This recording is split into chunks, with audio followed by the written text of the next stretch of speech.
Let's talk about subtracting fractions. Now, I cannot subtract fractions when the denominators are different, because when the denominators are different, I don't really know what I'm subtracting. I don't know the size of the pieces. It's just hard. So we have to have a common denominator, which means the denominator has to be the same when we are subtracting fractions. Now, if you watched the adding fractions video, you saw that I showed how to find a common denominator by using a ratio table. And I'll show you how in this video too. I like to stack them. Remember, the first number in the subtraction problem always goes on top. And then to find a common denominator, I just set up a ratio table of both fractions. Here's a ratio table of 2/3. Here's a ratio table of 1/6. And this will give us a whole list of equivalent fractions that we can use. So I just count by the denominator. So the denominator on 2/3 is 3, so I go 3 plus 3 is 6, plus 3 is 9, plus 3 is 12. I count by the numerator. 2 plus 2 is 4, plus 2 is 6, plus 2 is 8. And then I don't even have to do the ratio table for 1/6 because I can look at it and I can see I already have a 6 in the denominator here and a 6 in the denominator here. So I have found my common denominator. Now the next step is to fill in our equivalent fraction. So for 2/3, 2/3 really equals, and I'm going to erase this to get it out of the way, 4/6, that's our equivalent fraction. Equivalent fraction means it has the same value. We didn't change the value, we just changed the size of the pieces. And 1/6, I didn't actually change the size of the pieces for that, so it gets to stay as 1/6. Now, I can subtract those two really easily. 4/6 minus 1/6 is 3/6. So that's how you would subtract fractions. Let's do another one. I'm going to write a problem, I'm going to have you do it.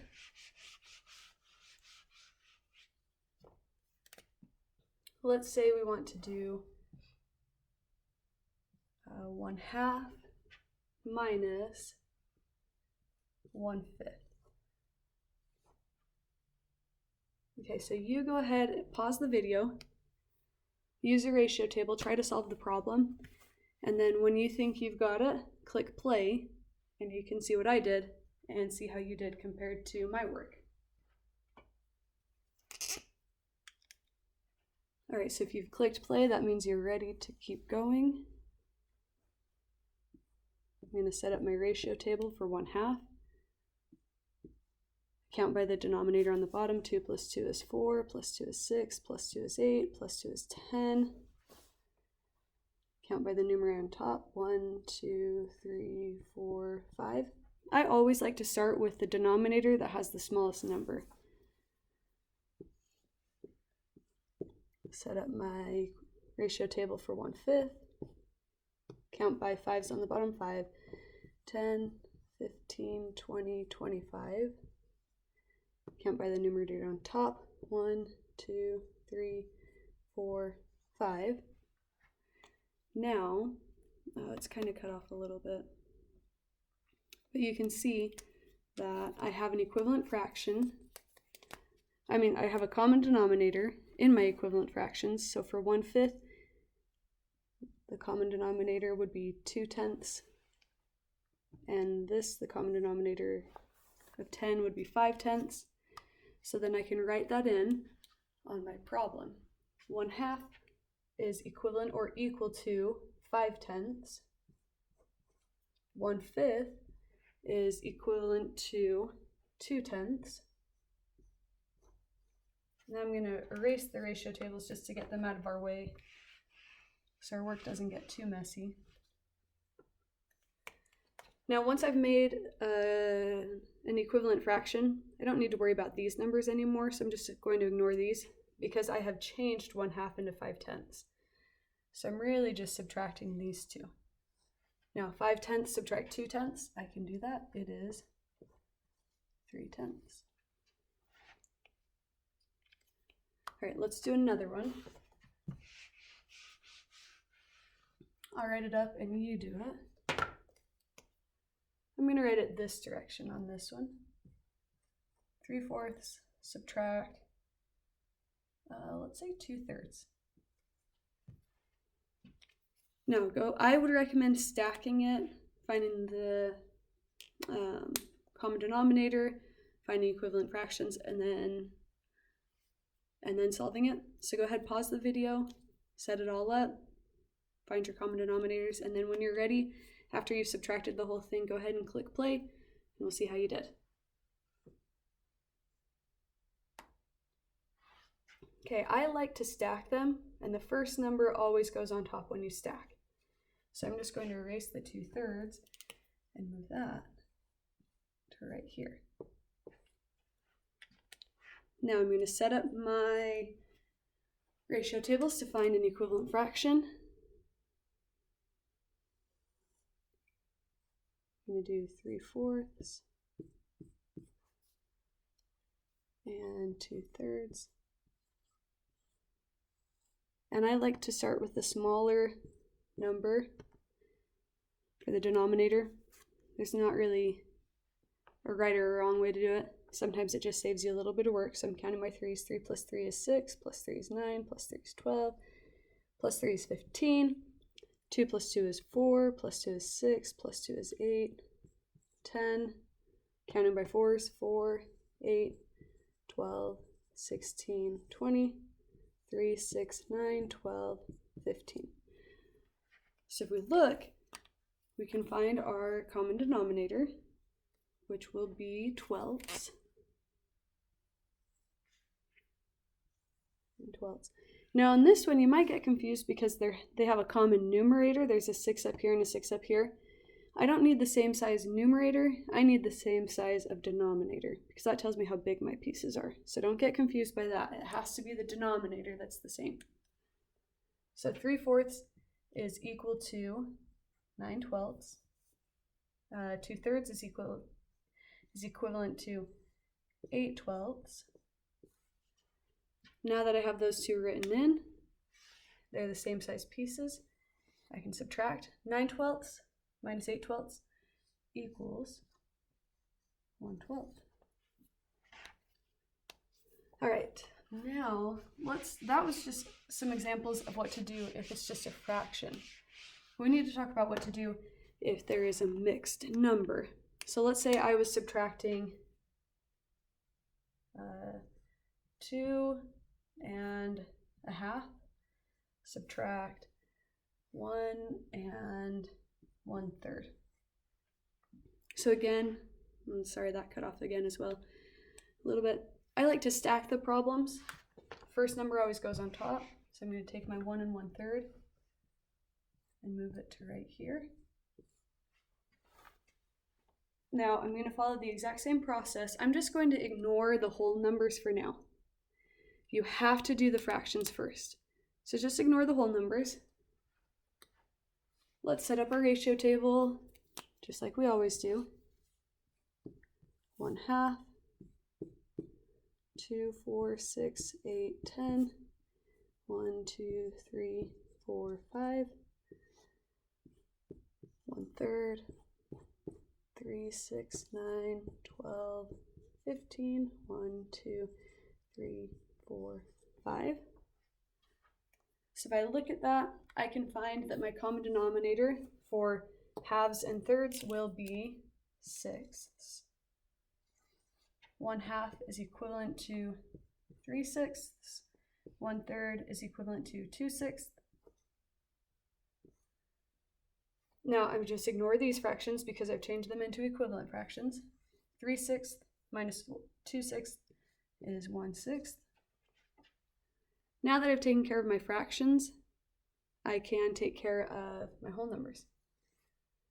2 subtract 1 is 1.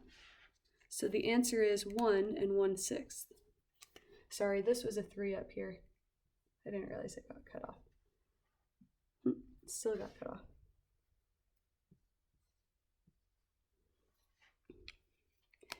Okay, now on some of the problems, you won't have enough here. And I'm going to show you what I mean with this next problem. Let's say we are subtracting 3 1/4. Now let's do 3 1/2. Subtract 1 3/4. So I just start my problem like normal, find my common denominator, set up my ratio table, 1/2, 3/4, 2, 4, and I can even stop there and see, oh, I already have a 4, and that's a 4. That will be my common denominator, but I can keep going on my ratio table if I want.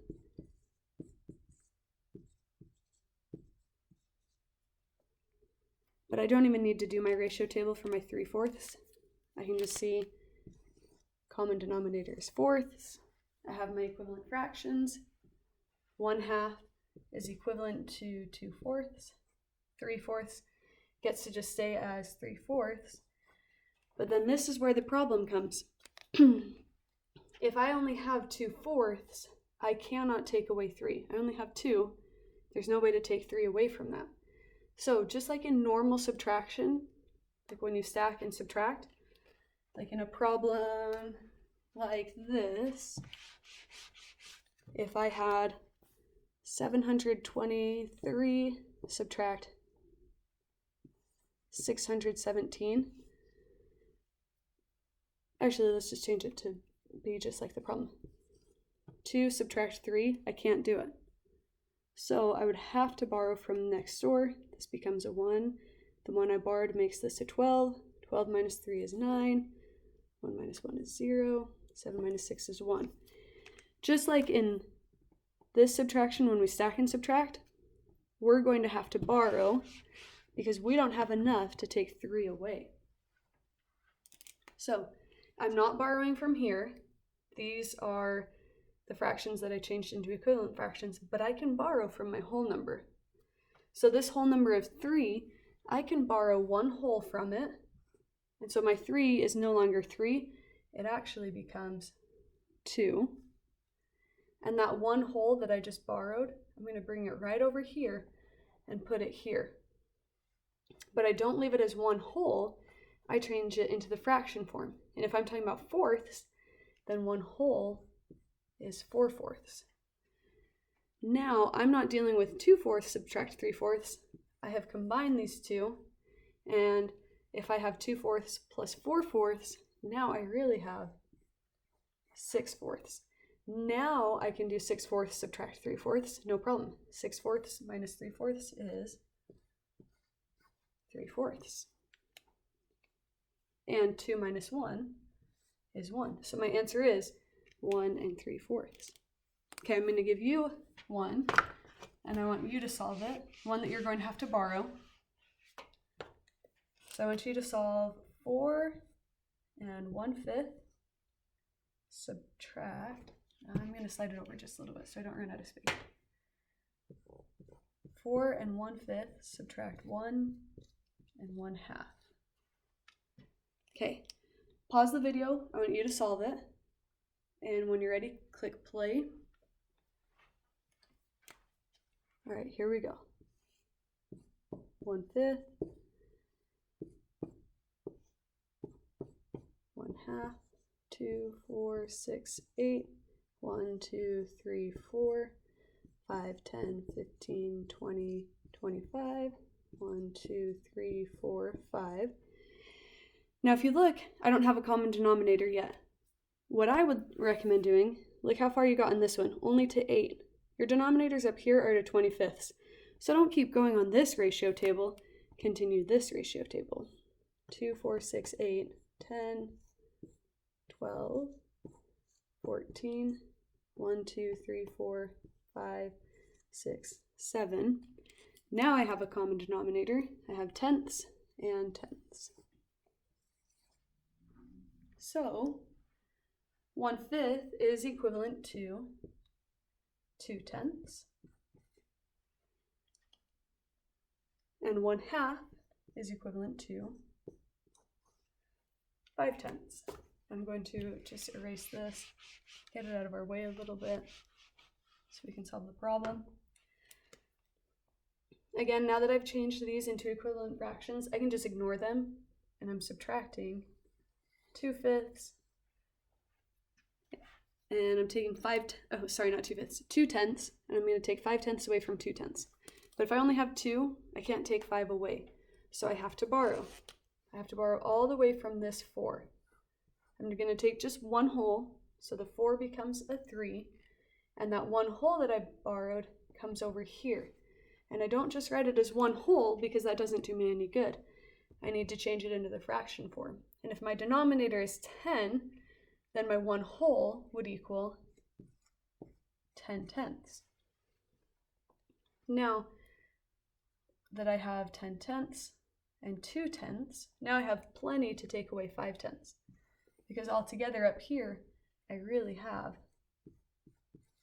12 tenths.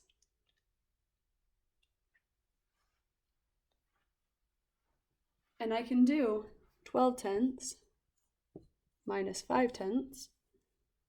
12 tenths minus 5 tenths is 7 tenths.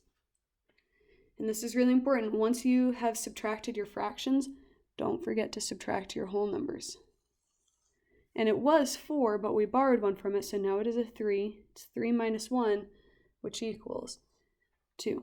But I've got to put that whole thing together, and so it will be 2 and 7 tenths. Okay, let's do one last example before you take the quiz to see how you're doing. So do 5 and let's do 5 1/3 minus 2 3/4. Okay, go ahead. Solve that problem, press play when you're ready, and we'll see how you did. I'm going to set up my ratio table. 1/3, 3, 6, 9, 12, 15, 18, 1, 2, 3, 4, 5, 6. 3/4, 4, 8, 12, 16, 20, 24, 3, 6, 9, 12, 15, 18. And I've got to find the denominator that is the same. So the first one that is the same is 12ths. 1/3 is equivalent to 4 twelfths. 3/4 is equivalent to 9 twelfths. And that's where I start to have a problem, because you cannot take 9 away from 4. So I'm going to have to borrow again. So I'm going to come over here to the 5. I'm going to borrow 1 whole from the 5. So that gets left as a 4. And that 1 whole that I borrowed is going to come help the 4 twelfths. That 1 whole gets changed into a fraction though, because if I just leave it as a 1 whole, it doesn't do me any good. But 1 whole, when I'm talking about twelfths, equals 12 twelfths. Oh, sorry, let me slide that down just a little bit. Equals 12 twelfths. And if I already had 4 twelfths, and I just added 12 twelfths to it, I now have 16 twelfths. Now, if I have 16 twelfths, I still have my 9 twelfths to take away, and I can do that. 16 subtract 9 will be 7 twelfths. And now that I've taken care of my fraction, have to take care of my whole number. 4 subtract 2 is 2, but I'm going to bring that 2 all the way over here because my answer is 2 and 7 twelfths. Good luck subtracting your fractions. And if you need to, go ahead and watch the video again, or ask me or your teacher any questions that you have.